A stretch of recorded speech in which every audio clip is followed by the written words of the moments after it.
Hi, my name is Salita Reynolds. I'm the General Manager of the Los Angeles Department of Transportation, and I'm really excited to join you today and talk a little bit about what's been going on in Los Angeles. So, the title of the presentation is Equitable Access During COVID, and I think before we even get to what's happened in the last 6 months, it's important to acknowledge that equitable access didn't exist before COVID.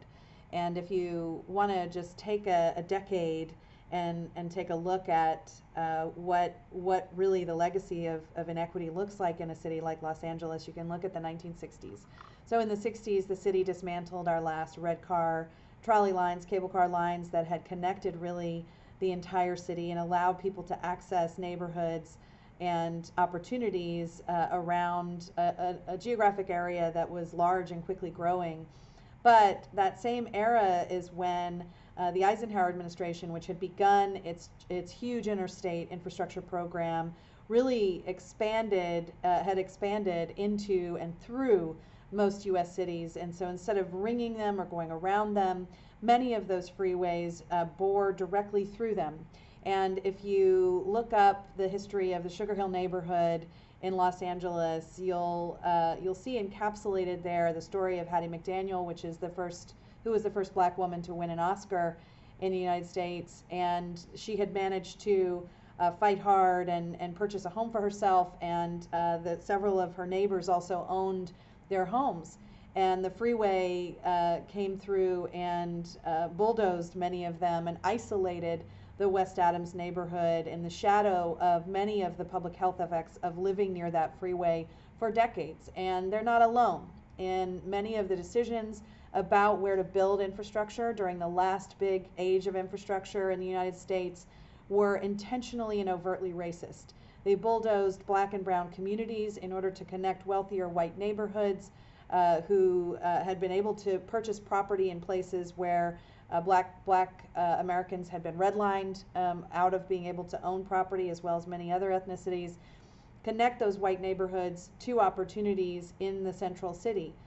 And over time, what we saw is a disproportionate negative public health impacts, high levels of childhood asthma, childhood diabetes, and other hypertension, other heart diseases, and other illnesses, respiratory illnesses as well, that result from being living your life surrounded by freeways.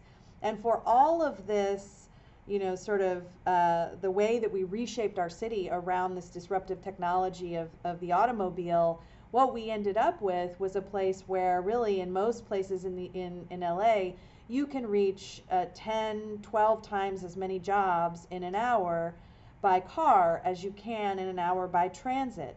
What that means is if you don't own a car or cannot afford a car, it affects everything about your life and your livelihood. And that means that your zip code becomes your destiny. Many of these decisions were perpetuated by departments of transportation, by people who sat in positions of power in city planning departments, on city councils, as mayors. And so before we sort of charge ahead and think about how we can correct inequities, we have to reckon with and reconcile the decisions of both our predecessors and really many of ourselves as having done harm in these same communities that we are now attempting to center and to really focus on as a way of achieving all of our other goals. We will never achieve climate justice if we don't achieve racial justice. We will never achieve zero traffic fatalities if we do not uncover and really excavate some of the deeper reasons why the same neighborhoods that have those high levels of asthma have high levels of kids being injured and killed in traffic crashes. Because as you look at many of the streets in these neighborhoods, over time they've become sort of bypasses for freeways whenever the freeways become congested, which means we are prioritizing the needs of the people who are passing through these neighborhoods instead of the people who are rooted and living in these neighborhoods. And so as we observed in the beginning of the pandemic, the data demonstrated a lot of, in very stark terms, what was already happening. So what we saw is that in many parts of Los Angeles, specifically the wealthier parts of Los Angeles, not driving became the luxury. If you had the ability to telecommute or work from home, then your vehicle miles traveled decreased. But what we saw when we looked at black neighborhoods, brown neighborhoods, Latino neighborhoods throughout the city, is that the vehicle miles traveled actually increased. And that was the same as we looked through a socioeconomic lens. We looked at low-income neighborhoods and saw the same thing happening. And that reminded us of a lesson that we learned in our Blue LA EV car sharing program. Blue LA is a public-private partnership where we rolled out these electric vehicle car sharing pods in Westlake and in MacArthur Park and in East Hollywood, neighborhoods that have high numbers of new arrivals to this country and first-generation immigrants, as well as high concentrations of people living in poverty. What we discovered is that the main folks who use the service, and about 60% of the members of that service were low or very low income, were men in their 20s and 30s, Latinos mostly, who wanted to use those EV cars to actually drive for Caviar, Postmates, or other app-based services in the gig economy. And so our conclusion is that as people lost their jobs in the service industry and in many of the small businesses that have gone under completely during the pandemic, they turned to driving as a way to make money. But what that also means is that they fell into a less stable and less equitable kind of work, where wages are not guaranteed, where there are no benefits. And so, that observation led us to think about a few things more deeply, because the other thing we saw is that on our transit system, the routes like the Dash E at Pico Union, we saw, that transit ridership is decimated across the board, but in these routes, we saw ridership stay somewhat stable and recover faster than in the rest of the system, because these are folks who are using the system to get to their jobs as essential workers. And we know this as we hear their stories, as we hear how afraid they are to travel and how much uncertainty they're experiencing, and we see that. Our traffic officers are directing traffic. They've almost doubled the number of hours, over 27,000 hours this year spent directing traffic. And that is not because traffic is at unprecedented levels. It's because of food insecurity that has resulted in lines that wrap around the Crenshaw Mall to get to a food drop, or the lack of health care and access to testing that has repurposed Dodger Stadium as one of the largest testing sites and testing centers in the county. And as those people who are directing traffic and helping folks get to these services, they're experiencing uncertainty and grief in their own lives, and they're watching their fellow Angelenos, who are suffering, who are sick, who are hungry, who are trying to get to services there on the front lines.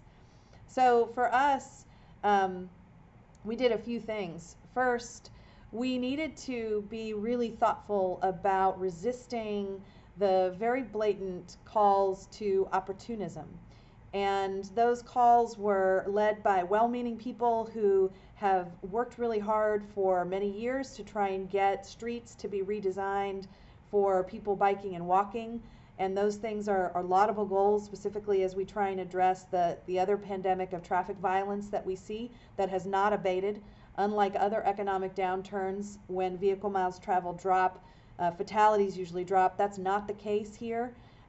Crashes have gone down, but deaths have stayed about the same, which means that crashes, when they happen, are more violent. We're seeing more single car crashes. We're seeing a lot of those kinds of things happening on our street.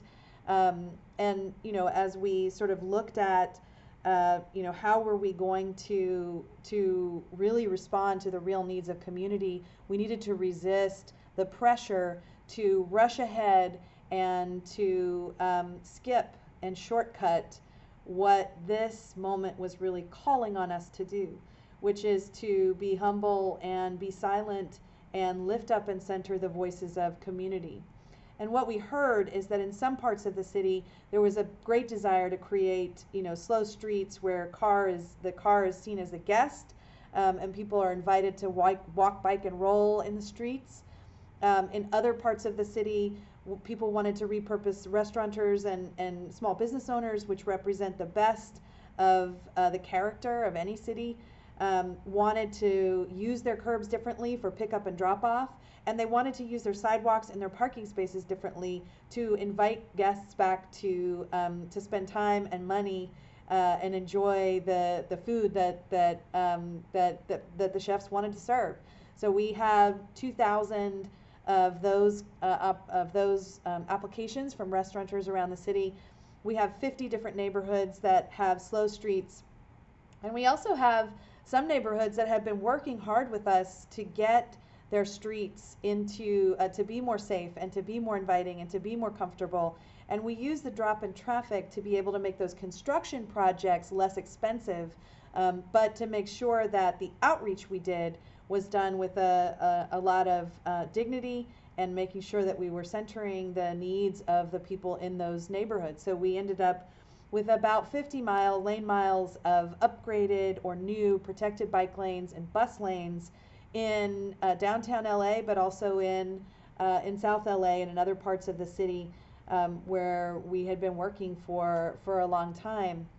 We also needed to readjust and rethink the way we deliver our services. So we made our transit system free overnight. It had been free for youth, and we made it free for everybody, and we expect it to continue to be so through the end of the year. But then we also took a closer look at the way that people were needing to make a living, and also how they could connect to opportunity. So how could we close that gap between the amount of opportunity you can reach if you own a car and the amount you can reach if you don't? We think that means changing our streets and really leaning heavily on the backbone of public transit.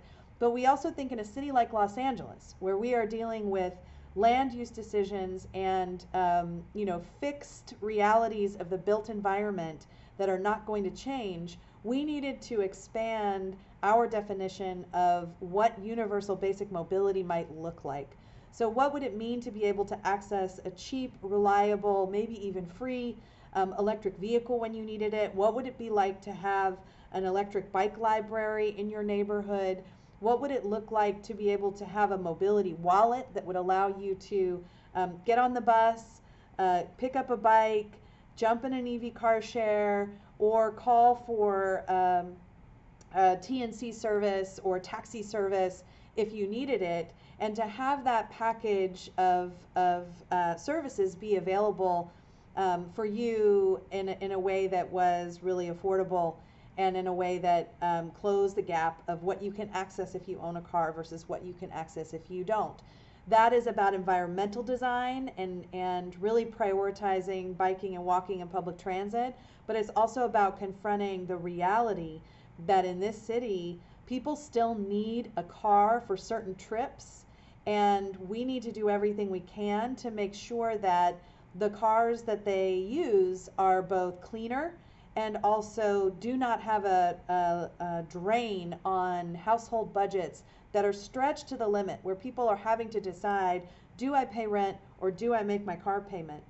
In a place that is experiencing homelessness at extraordinarily high levels for the past several years, and potentially will continue if we cannot address directly some of the challenges that people have around transportation. So with that, I just want to close by also noting that in order to get equitable outcomes, your leadership team inside your DOT really needs to look like the city that you serve. And similarly, as we think about connections with the private sector, as Los Angeles looks ahead to what urban air mobility might bring, we had the largest micro-mobility program in North America for several months last summer. And as we look to the private sector, we also want to make sure that those folks understand that we have to bring these long-range policy goals in balance with a short-term drive for profit.